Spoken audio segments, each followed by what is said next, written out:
Kapoor house. सोफे पर एक तरफ विराज अपने माँ बाप के साथ बैठा हुआ था और दूसरी तरफ स्नेहा अपनी मम्मी के साथ बैठी थी। बीच में ज्योतिषी जी बैठ विराज की कुंडली पढ़ रहे थे और टेबल पर स्नेहा की कुंडली रखी हुई थी। पंडित जी, जल्दी से कुंडली को पढ़िए ना, इतनी देर क्यों कर रहे हैं? पढ़ रहा हूं बेटा, थोड़ा सब्र रखो। ये कहकर ज्योतिषी ने स्नेहा की कुंडली उठाई और विराज की तरफ तिरछी नजर से देखा। विराज ने अपनी आंखों के इशारे से न जाने उसे क्या समझाया कि उनकी आंखें फट पड़ी और वो चौंकते हुए अपनी जगह से खड़े हो गए। क्या हुआ ज्योतिषी जी? अगर स्नेहा ने विराज से शादी की तो विराज का पूरा परिवार तबाह हो जाएगा। कई जाने जाएंगी, कई सदस्यों और विराज के करीबी लोगों को भी भारी नुकसान हो सकता है। मौत सभी के सिर पर मंडराएगी। ये आप क्या कह रहे हैं? आपको कुंडली मिलवाने के लिए बुलवाया है। इसका मतलब ये नहीं कि आपकी जो मर्जी होगी वो बोलेंगे। विराज का पूरा परिवार स्नेहा को अजीब तरह से देख रहा था, यहाँ तक कि विराज भी। विराज, तुम कुछ बोलते क्यों नहीं हो? बोलो ना, हम दोनों एक दूसरे के बिना नहीं रह सकते। इस पर विराज ने नजरें झुका कर कहा, मैं तुमसे बहुत प्यार करता हूँ स्नेहा, लेकिन अपनी फैमिली के अगेंस्ट मैं कभी नहीं जा सकता। ये तुम क्या कह रहे हो? तुम्हारे लिए ये कहना इतना आसान है? मुझे तो यकीन ही नहीं होता। पिछले 3 साल के रिलेशनशिप के बाद ऐसे अचानक से स्नेहा को छोड़ देने वाली बात सुनकर उसे अपने कानों पर यकीन नहीं हो रहा था। वो घर आने के बाद भी बराबर आंसू बहाकर विराज के साथ गुजरे लम्हों को याद कर रही थी। बेटी, मैं तो पहले ही कह रही थी कि वो लड़का मुझे ठीक नहीं लगता, लेकिन तुम ही उसके प्यार में अंधी हो गई थी। मैंने खुद देखा है कि उसने ज्योतिषी को क्या इशारा दिया था। उसने वही बोला जो विराज उससे बुलवाना चाहता था। वो लड़का अमीर ज्यादा था बेटा, तुम्हारे साथ बस वो अपना समय निकाल रहा था। मुझसे बहुत बड़ी गलती हो गई माँ, लेकिन इसका बदला मैं उससे जरूर लूंगी। वो भविष्यवाणी जो उस बिकाऊ ज्योतिषी ने की थी, असल में अब विराज और उसके परिवार के साथ वही सब होगा, वही सब होगा। कुछ दिन बाद विराज की शादी अन्वेषा नाम की एक लड़की से हुई, जो विराज से भी ज्यादा अमीर घराने से थी। वो दुल्हन बनी सेज पर बैठी थी और विराज उसके करीब जा रहा था। मेरी जान, शादी मुबारक हो। वक्त आ गया है कि अब तुम मुझे अपना चांद सा चेहरा दिखा दो। विराज ने अन्वेषा का घूंघट उठाया और अन्वेषा के चेहरे पर मुस्कान छलक आई। फिर अन्वेषा ने उसको टेबल पर से दूध का गिलास उठाकर दिया, जिसे विराज ने मुंह से लगाया और जैसे ही उसने घूंट भरा उसे उल्टी होने लगी। उसने एक ही झटके में गिलास जमीन पर फेंक दिया और कुल्ला कर दिया। गिलास के अंदर दूध की जगह लाल लाल खून था, जिससे जमीन लाल हो गई थी और विराज के मुंह का मजा भी बिगड़ गया था। तुम पागल हो क्या? गिलास में खून कहां से आया? शादी की रात ऐसा मजाक करता है क्या? किस खून की बात कर रहे हैं आप? आपको खून दिखाई दे रहा है? अब विराज ने वापस जमीन की तरफ देखा तो वहां दूध ही बिखरा पड़ा था, जिसे देखकर विराज हैरान हो गया। ये कैसे हो सकता है? लगता है तुमने शराब कुछ ज्यादा ही पी ली है, जो अभी तक नशे में हो। नहीं, ऐसी बात नहीं है। ये कहते हुए विराज ने अन्वेषा के गाल पर हाथ फेर दिया। मुझे टच करने की जरूरत नहीं है, सारा मूड खराब कर दिया। ये कहकर वो चादर तान कर सो गई और विराज ये सोचता रह गया कि आखिर उसको इतना बड़ा धोखा कैसे हुआ। उसकी जानकारी के परे स्नेहा काले कपड़े पहने हुए एक अंधेरे कमरे में बैठी हुई भयानक अंदाज में हंस रही थी।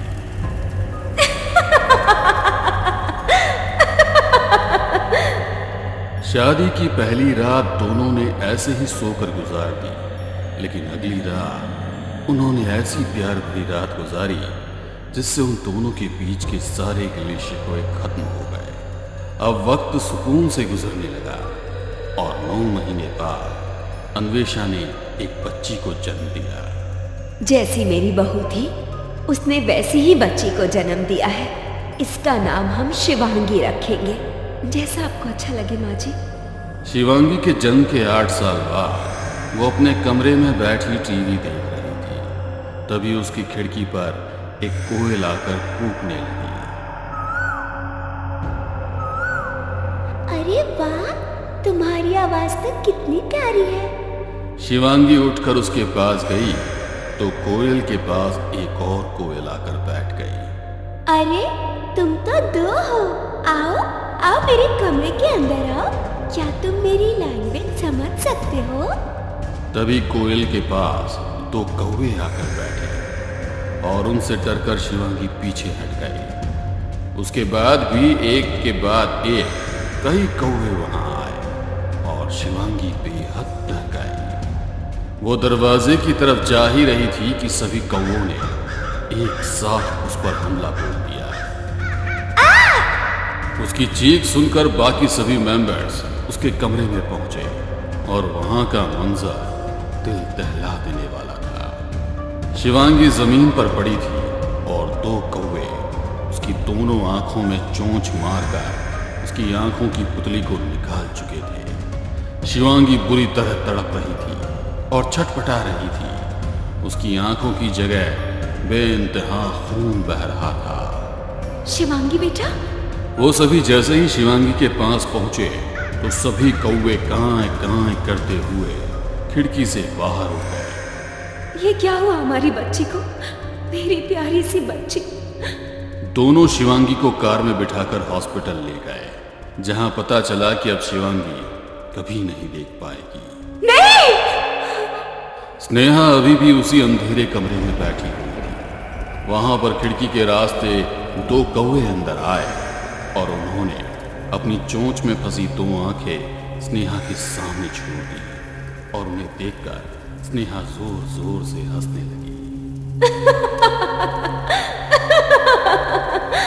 ये तो सिर्फ शुरुआत है विराज, अभी देखना तुम्हारे परिवार के साथ क्या क्या होता है। अपनी इकलौती बेटी की आंखें चली जाने का गम इन दोनों को बिल्कुल भी बर्दाश्त नहीं हो रहा था। ये उसके पास ही बैठे रहते और उससे बातें करते रहते। कई दिनों तक उनके चेहरों से मुस्कुराहट गायब रही और दिल में इतना दर्द था जिसको ये किसी से बयां तक नहीं कर सकते थे। एक शाम 7 बजे के वक्त अन्वेषा लॉन में बैठी हुई थी। उस वक्त लॉन में सर्द हवाएं चल रही थी, जिनको महसूस करते हुए वो अपने मन को शांत करने की कोशिश कर रही थी। मम्मी, आप वहाँ क्या कर रही हो? अरे! उसने देखा कि शिवांगी कुछ ही दूरी पर उससे पीठ करके खड़ी थी, तो वो चौंक गई। शिवांगी बेटा, तुम यहाँ क्या कर रही हो? उसकी बात सुनकर शिवांगी हंसने लगी। मम्मी, आप में दम है तो मुझे पकड़ के दिखाओ। ये कहकर शिवांगी एक बड़े से पेड़ के पीछे छिप गई। शिवांगी देख कैसे पा रही है? उसकी तो आंखें ही नहीं है। एक असमंजस में फंसी हुई अन्वेषा भी उस पेड़ के करीब गई और वहां जाकर जो उसने देखा उसका दिल दहल उठा। उसने देखा कि शिवांगी एक काली बिल्ली की आंखों को अपने तेज नाखूनों से निकाल रही है। शिवांगी, ये क्या कर रही हो? तभी शिवांगी खड़ी हुई। उसके हाथों की हथेलियों में बिल्ली की आंख रखी हुई थी। उसका चेहरा भी अचानक से नीला पड़ गया था और आंखों की जगह से खून निकल गया। मम्मी, आप मेरी आंखों की जगह इस बिल्ली की आंख लगा दो। हो सकता है मैं इसे देखकर फिर से शुरू कर दूं। शिवांगी का भयानक रूप और खौफनाक आवाज सुनकर अन्वेषा का दिल दहल उठा। शिवांगी की गर्दन भी अब लंबी होने लगी थी, जो अन्वेषा से देखा नहीं गया, और वो भागती हुई सीधा घर के अंदर जाकर रुकी। क्या हुआ अन्वेषा? इतनी डरी हुई क्यों लग रही हो? बाहर बाहर शिवांगी। क्या बाहर शिवांगी? वो तो अपने कमरे में है। नहीं, वो कमरे में नहीं है। मैं अभी उसको बाहर देखकर आ रही हूँ। मेरे साथ चलो। विराज उसको शिवांगी के कमरे में लेकर गया तो वो आराम से सो रही थी। उसे देखकर अन्वेषा का सर घूमने लगा और आगे उसके मुंह से कुछ भी नहीं निकल पाया। इतना होने के बाद भी घर में हो रही घटनाएं कम नहीं हुई। उसी रात तकरीबन 2 बजे विराज की मां नंदिनी विराज के पापा रोनित के साथ अपने कमरे में सो रही थी। तभी उसे बाहर से कोई आहट सुनाई दी। इतनी रात को कौन हो सकता है? वो कमरे से निकली तो उसने शिवांगी को मेन डोर की तरफ जाते हुए देखा। अरे शिवांगी बेटा, तुम कहाँ जा रही हो? कहीं चोट वोट आ गई तो? इसे तो दिखाई भी नहीं देता। ये आगे कैसे बढ़ रही है? बेटा रुको। नंदिनी उसके पीछे पीछे घर के बाहर तक निकल गई, लेकिन शिवांगी काफी तेज रफ्तार के साथ आगे बढ़ रही थी। नंदिनी भी उसका पीछा करती करती काफी आगे निकल गई। अरे रुक जाओ शिवांगी बेटा, कहाँ जा रही हो? तुमको तो वैसे भी दिखाई नहीं देता। खो जाओगी तो मुसीबत हो जाएगी। तभी शिवांगी चलते चलते अचानक से रुक गई और भयानक अंदाज में हंसने लगी।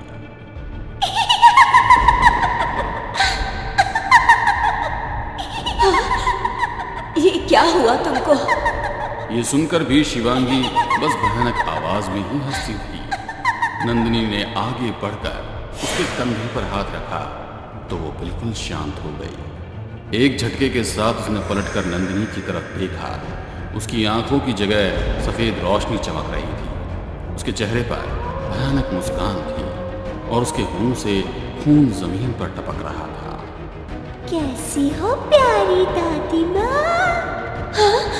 नंदिनी वहां से भागना चाहती थी, लेकिन उससे पहले ही शिवांगी ने उसका गला पकड़ लिया। तेज तूफानी हवाएं चलने लगी और शिवांगी के आसपास कई सारे कौवे मंडराते हुए भयंकर शोर करने लगे। उनकी आवाज ने माहौल को बहुत डरावना बना दिया।